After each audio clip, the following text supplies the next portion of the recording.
Shalom. There was once this great tzaddik, a righteous man, sitting at the table learning with his friends, colleagues. And a student found a picture of him.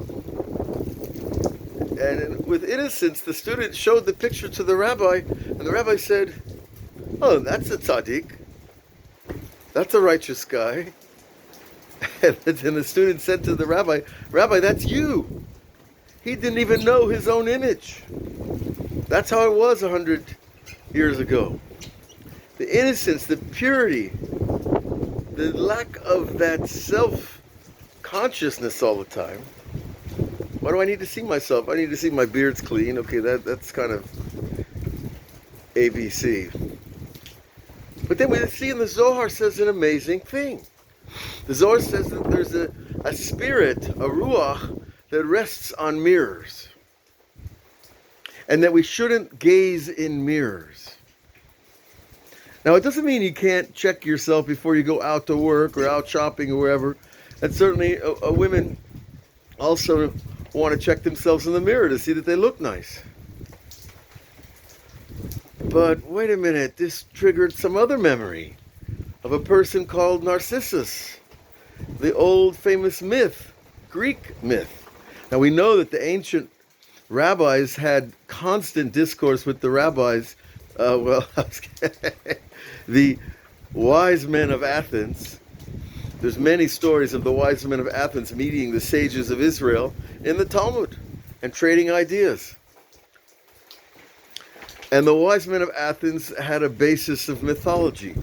And in their mythology was a fellow named Narcissus that was walking through the forest. He looked in a pond. He saw a beautiful image. He gazed at it and gazed at it until he fell in love with the image. And he didn't pay attention to what he was doing, and he fell into the pond and drowned. And that's the basis of the Narcissus myth. That the person fell in love with his own image. That's where narcissism comes from. And nowadays, people are coming up to me all the time, "Oh, what about narcissism, Abraham? Why don't you talk about that? And where is that in the Torah? And look at all the men that are narcissistic now." And, I listen, because that's my job, right? But I'm thinking back, wait a minute, what did the Zohar say? That there's this ruach, a spirit over the mirror. And it's considered a negative thing. And so these great ones of the past, they wouldn't stand and gaze in a mirror. Now you go to the health club and everybody's flexing. Because there's a self-attachment to our own image. The Torah tells us, we shall not make other gods. It's the second of the 10 commandments. In this week's Parsha, Yitro. In the 10 commandments, it says you will not have other gods before you. And in the Rambam writes in the Sefer Mitzvot that one of the mitzvot is the forbiddenness of making oneself into a godly image. To make oneself into a god. And I guess if you stare in the mirror long enough, and you like what you see long enough, and you fall in love with your image, well, you just might drown in yourself. And that's what narcissism really is. And not being able to see the rest of the world.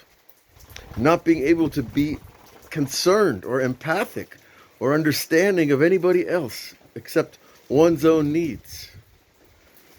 That's the offshoot of narcissism.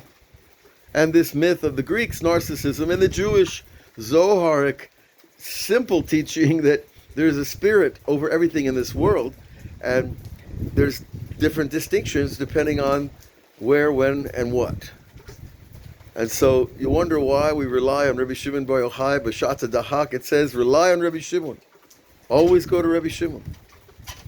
So this Shabbat, Parshat Yisro, when it says, don't have other gods, be careful when you look in the mirror, right? Because we don't know what's behind the image. and how it's playing on our mind. And we want to be pure and innocent as Rav Ezra Atiyah, who didn't even know himself when he saw him. That's an amazing thing. Have a great Shabbat. God bless. We'll see you on all the outlets next week. You know, they tell me, Avram, why don't you tell people like and share and sign up for, you know, a lifetime grant. You know, so do what you got to do. What feels right to you. You trust yourself. That's the most important.